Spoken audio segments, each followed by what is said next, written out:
আসসালামু আলাইকুম। আজকে আমি একটা ভর্তা তৈরি করব। এই ভর্তাটার টেস্ট এত সুন্দর কি বলবো। এর সুগন্ধেই কিন্তু পুরো ভাত ভর্তা দিয়ে খেয়ে নিতে পারবেন। আর এই পদ্ধতিতে তৈরি না করলে ভর্তাটা কিন্তু খেতে ভালো লাগবে না। আর সেম কিন্তু ডিমের কুসুমের মতো লাগবে খেতে। আর এত সুন্দর লেগেছিল ভর্তাটা কি বলবো। আমি তো ভর্তা দিয়ে সম্পূর্ণ ভাত খেয়েছিলাম। সবাই কিন্তু বাড়ির পছন্দ করেছিল। কেউ বুঝতে পারেনি যে এটা মসুর ডালের ভর্তা। সবাই মনে করছিল ডিমের কুসুমের মতো লাগছে, ডিমের কুসুমের ভর্তা তৈরি করেছো। এখানে কিন্তু আমি 100 গ্রামের মতো মসুর ডাল নিয়েছি আর কয়েকটা রসুনের কোয়া নিয়েছি। কোয়াগুলো খোসা ছাড়িয়ে নিব, খোসা রাখতে হবে না, খোসাগুলো কিন্তু ভালোভাবে ছাড়িয়ে নিতে হবে। আর আমি লঙ্কা ব্যবহার করেছি, কাঁচা লঙ্কার পাকা লঙ্কাটা ব্যবহার করেছি। একসঙ্গে আমি দিয়ে দিব। আর রসুনের কোয়াগুলো ভালোভাবে খোসা ছাড়িয়ে নিব। এভাবে তৈরি করে দেখবেন বন্ধুরা, কি বলবো, এত টেস্টি হয়েছিল কি বলবো, জাস্ট ওয়াও হয়েছিল। এত এর সুগন্ধে কিন্তু পুরো ভাত খেয়ে নিতে পারবেন। মানে কিছুই লাগবে না, মাছ মাংস কিছুই লাগবে না, শুধু ভর্তা দিয়ে কিন্তু ভাতটা খেয়ে নিতে পারবেন। আর এত সুন্দর মুসুর ডালটা কিন্তু এত ফ্রেশ ছিল, খুব সুন্দর। আমি কিন্তু এবার মুসুর ডালটা ধুয়ে নিব। একসঙ্গে লঙ্কা আর রসুনের কোয়াগুলো একসঙ্গে দিয়ে একটা কড়াইয়ের মধ্যে কিন্তু আমি দিয়ে দিলাম ভালোভাবে ধুয়ে। আর একটু আমি লবণ দিয়ে দিলাম, একটু হলুদ দিয়ে দিলাম কালারের জন্য। আর সেম কিন্তু একটু আমি তেল দিয়ে দেবো, সামান্য, বেশি তেল দিলাম না। আর সেম কিন্তু ডিমের কুসুমের মতো লাগছিল খেতে। আমি তো অবাক হয়ে গেছিলাম, বোঝা যাচ্ছে না যে এটা কিন্তু ডালের ভর্তা। আর আমি করেছি কিন্তু আমি নিজে বুঝতে পারি না যে এটা ডালের ভর্তা, কিন্তু বাড়ির সবাই খেয়েছিল, কেউ বুঝতে পারেনি যে এটা ডালের ভর্তা। সেম কিন্তু ডিমের কুসুমের মতো।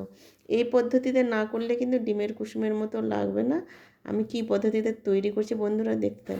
ভালোভাবে মেখে কিন্তু আমি গ্যাসে বসিয়ে দিয়েছি। আর ভালোভাবে কিন্তু সিদ্ধ করে নিতে হবে। আর ভালোভাবে জলটা শুকিয়ে গেছে, আমি একটু জল দিয়েছিলাম। আর একটু আমি সিদ্ধ করবো। রসুনের কোয়াটা সিদ্ধ হয়ে গেছে অবশ্য, কিন্তু আর একটু আমি শুকিয়ে নিব। ডালটা কিন্তু সিদ্ধ হয়ে গেছে, দেখেই বুঝতে পারছো বন্ধুরা, ডালটা সিদ্ধ হয়ে গেছে। আর লঙ্কাটাও কিন্তু সিদ্ধ হয়ে গেছে, রসুনের কোয়াগুলো সিদ্ধ হয়ে গেছে। তবে একটু আমি এভাবে গ্যাসটা অফ করে আমি দমে রেখে দেব, শুধু 1 মিনিটের জন্য। 1 মিনিটের জন্য রেখে দিলেই কিন্তু হয়ে যাবে। আমি 1 মিনিটের জন্য রেখে দিয়েছিলাম গ্যাসটা অফ করে। আর সুন্দরভাবে কিন্তু দেখো সিদ্ধ হয়ে গেছে, একটুও দানা দানা নেই। এবার আমি লঙ্কাটা পুড়িয়ে নিব। লঙ্কা পুড়িয়ে দিতে হবে, না হলে পরে ভেজে লঙ্কা দিলে কিন্তু আলাদা স্বাদ, আর পুড়িয়ে দিলে কিন্তু আলাদা স্বাদ।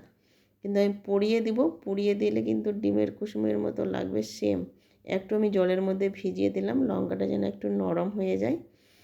এই পদ্ধতিতে তৈরি করে দেখবেন, একদম সেম ডিমের কুসুমের মতো লাগবে। দেখো ভালোভাবে আমি চটকে নিচ্ছি। আমার তো সিদ্ধ হয়ে গেছে, লঙ্কাগুলোও সিদ্ধ হয়ে গেছে, রসুনগুলো সিদ্ধ হয়ে গেছে। একসঙ্গে দিয়ে ভর্তাটা এত সুন্দর হয়েছিল কি বলবো। আমি তো পুরো ভাত এই ভর্তা দিয়েই আমি শুধু খেয়েছি। আমাকে এত ভালো লেগেছিল, রাত্রে আমি ভর্তাটা এমনি খাচ্ছিলাম, মনে হচ্ছে ডিমের কুসুম খাচ্ছি। আমাকে এত সুন্দর লেগেছিল। কিন্তু এই পদ্ধতিতে তৈরি করতে হবে, না হলে পরে ডিমের কুসুমের মতো লাগবে না। আমি জাস্ট কালারের জন্য শুধু একটু হলুদ দিয়েছিলাম, যেন ডিমের কুসুমের মতো দেখতে লাগে। খেতে তো লাগবে, কিন্তু ডিমের কুসুমের মতো দেখতেও লাগবে। ভালোভাবে কিন্তু আমি গ্লাস দিয়ে কিন্তু করে নিলাম। লঙ্কাটা তুলে এবার আমি ভর্তার মধ্যে দিয়ে দেব। একটু কিন্তু নরম হয়ে গেছে, আর যে ধোয়া ধোয়া অংশটা কিন্তু বার হয়ে যাবে। একটু আমি লবণ দিয়েছিলাম, লবণটা কম হচ্ছিল, আমি একটু দেখলাম লবণটা একটু কম, ওই জন্য লবণটা আর একটু আমি দিয়ে দিলাম। দিয়ে কিন্তু গ্লাস দিয়ে ভালোভাবে কিন্তু লঙ্কাটা চটকে নিচ্ছি। ভালোভাবে চটকে নিতে হবে। আর এটা কিন্তু ভালোভাবে চটকানো যায় শিলবাটায় বাটতে পারেন, কিন্তু শিলবাটার বাটার থেকে কিন্তু এইভাবে করলে কিন্তু ভর্তাটা বেশি টেস্টি লাগে।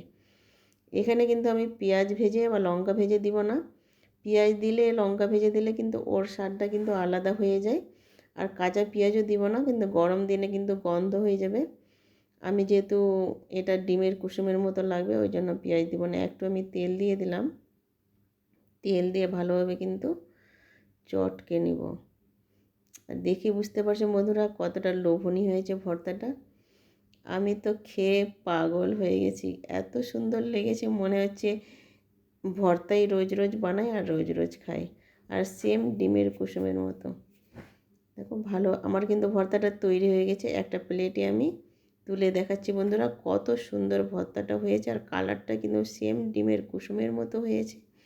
এইভাবে কিন্তু বানিয়ে দেখান। এই পদ্ধতিতে কিন্তু বানাতে হবে, অন্য পদ্ধতিতে কিন্তু বানালে কিন্তু হবে না, আর খেতেও কিন্তু টেস্টি হবে না। এইভাবে তৈরি করে দেখবেন ভর্তাটা আমার মতো, আর কিন্তু খেতেও খুব সুন্দর লাগে। সেম ডিমের কুসুম।